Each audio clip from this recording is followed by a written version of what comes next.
नीमच में आवारा और खूंखार कुत्तों से त्रस्त महिलाओं ने लामबंद होकर आज नगर पालिका में प्रभारी सीएमओ डॉक्टर रश्मि श्रीवास्तव और स्वास्थ्य अधिकारी घनश्याम नागदा से मिलकर ज्ञापन सौंपा और आवारा कुत्तों को पकड़ने की मांग की। ज्ञापन में कहा गया है कि मालवा की पेरिस कहे जाने वाले नीमच में आवारा कुत्तों ने लोगों का घर से बाहर निकलना मुहाल कर दिया है।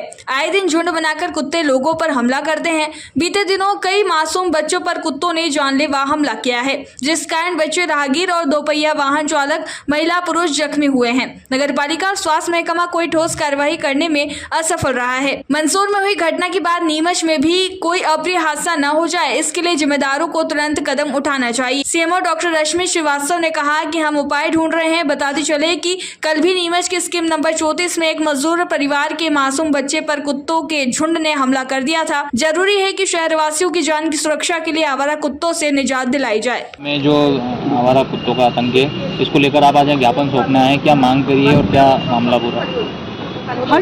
हमने 40 ही वार्डों में, नीमच के 40 ही वार्डों में कुत्तों को, आवारा कुत्तों को लेकर के मांग करी है कि आवारा कुत्ते जितने भी हैं उनको प्रशासन को सख्त से सख्त कार्रवाई करके पकड़वाना चाहिए। क्योंकि कल ही स्कीम नंबर 34 में एक गरीब परिवार के बच्चे को कुत्ते ने काटा है। प्रशासन ने उस पर ध्यान दिया है या नहीं ये मेरे नॉलेज में नहीं है, लेकिन मेरा तो नगरपालिका अध्यक्ष और सीएमओ मैडम से यही आग्रह है कि वो सख्त कार्रवाई करके इन आवारा कुत्तों को पकड़वाने का कष्ट करें। क्योंकि हाल ही में मंदसौर जिले में अभी जब बालिका को कुत्ते ने काटा तब प्रशासन ने वहाँ भी कार्रवाई नहीं की थी, लेकिन जब उस बालिका की डेथ हो गई तब प्रशासन ने सख्त कार्रवाई करके सारे कुत्ते पकड़वाए। तो ऐसी हम घटना होने का इंतजार ही क्यों करें कि हम उस घटना का हमें सामना करना पड़े कि किसी बच्चे की या बड़े की जान जाए और हम फिर कार्रवाई करें। तो उसके पहले ही प्रशासन अलर्ट होकर के सारे आवारा कुत्ते और जितने भी रोड पे कुत्ते घूमते हैं, सबसे ज़्यादा तो जिधर मॉर्निंग में लोग निकलते हैं सुबह घूमने, उन लोगों से भी आप पूछ के देखें, हर व्यक्ति के हाथ में डंडा दिखेगा। क्यों? क्योंकि कुत्ता उनके भी पीछे पड़ रहा है। तो सभी लोग परेशान हैं। का पशु संरक्षक का हवाला देती है, कुत्ता प्रेमी जो है वो लोग कुत्तों को बचाने की बात कर रहे हैं। इंसानों की जिंदगी से कोई वास्ता नहीं रखा जा रहा। तो फिर क्या इंसानों को कुत्तों से बचाने की क्या निर्णय लेगी नगर पालिका? अगर ये बात है तो हमें तो हमारा बचाव चाहिए। जिनको कुत्ता पालना है, नगर पालिका अध्यक्ष महोदय या जो भी है, उनको यही कि जिनको कुत्ता बचाना है या कुत्ते को पालना, वो सेल्फ अपने घर में 4 दीवारी में कैद करके रखे, बाहर नहीं दिखना चाहिए। अगर नगर पालिका ये कहती पशु उसका अगर हवाला देती है तो वो हम नहीं कहते, लेकिन वो चीज़ तो देखना पड़ेगी क्योंकि हम लोग बड़े परेशान हो रहे हैं। नगर पालिका अध्यक्ष ने बयान भी दिया था कुत्ता उसी वार्ड का नहीं है, उसी वार्ड का है तो उसको वही रहना दिया जाए। नहीं भैया, कोई कुत्ता की उसी वार्ड का नहीं है। कुत्ते कहीं से भी लाके जितना ज़्यादा बोलते हैं उतना ज़्यादा छोड़ जाते हैं कुत्ते, और कुतिया उसी एरिया में रहती है तो वो हर 2 महीने 1 महीने में नए कुत्ते आके निवास करते हैं। ऐसा कुछ सीएमओ के बंगले का और नगर पालिका अध्यक्ष नगर पालिका कार्यालय का घेराव करेगी समस्त वार्ड की 40 वार्ड को, महिलाएं और पुरुष। आवारा कुत्तों को लेकर नीमच की जनता लगातार परेशान है। आए दिन घटनाएं हो रही है और खासकर महिलाओं और बच्चों को लेकर नगर पालिका की ओर से कोई प्रयास नहीं दिखाई दे रहा।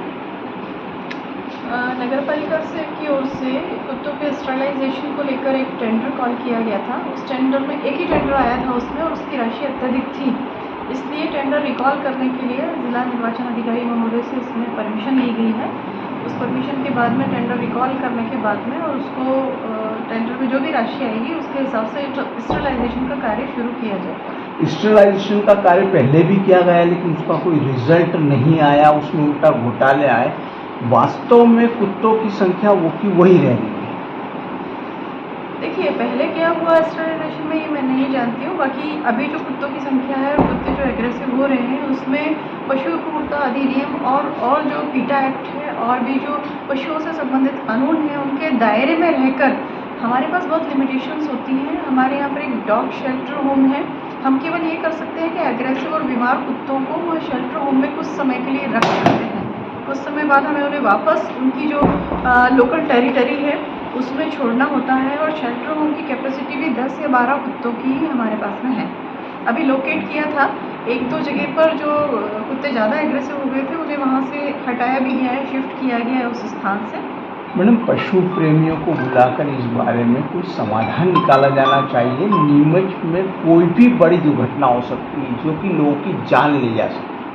पशु प्रेमियों को बुलाकर एक दिन यह मीटिंग भी ली गई थी और बात की गई थी उनसे इस संबंध में कि वो इस समय इस बारे में क्या सहयोग कर सकते हैं। शेल्टर होम की व्यवस्थाओं को लेकर भी वहाँ पर उनके पोषण की व्यवस्था को लेकर भी उनसे मीटिंग्स ली गई थी।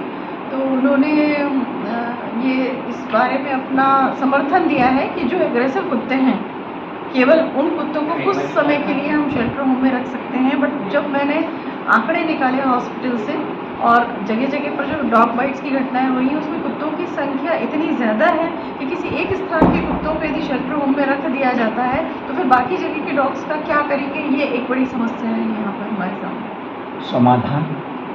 समाधान यही है, शिफ्ट बाई शिफ्ट। एक समय पर कुछ कुत्तों को डॉग शेल्टर होम में शिफ्ट किया जाएगा, फिर 8-10 दिन बाद वहाँ पर चिकित्सक की राय के अनुसार उन्हें वापस उनकी टेरिटरी में छोड़ के और दूसरे कुत्तों को वहाँ पर। मैडम, जो आक्रामक जो हमला करने वाले कुत्ते हैं उनकी पहचान किस प्रकार की जाएगी, क्या पहचान की जाएगी, कैसे उनको? वहाँ के लोकल एरिया के लोगों से पूछताछ करके, वहाँ के जनप्रतिनिधियों से पूछ के वो बता देते हैं। जैसे कल ही जो एक कुत्ते को पकड़वाया है, वहाँ के लोकलाइट्स ने बताया कि ये कुत्ता ऐसा है जो बार बार अटैक कर रहा है, लोगों पर हमला कर रहा है। तो रहवासियों से पूछ कर ही उनको आइडेंटिफाई किया जा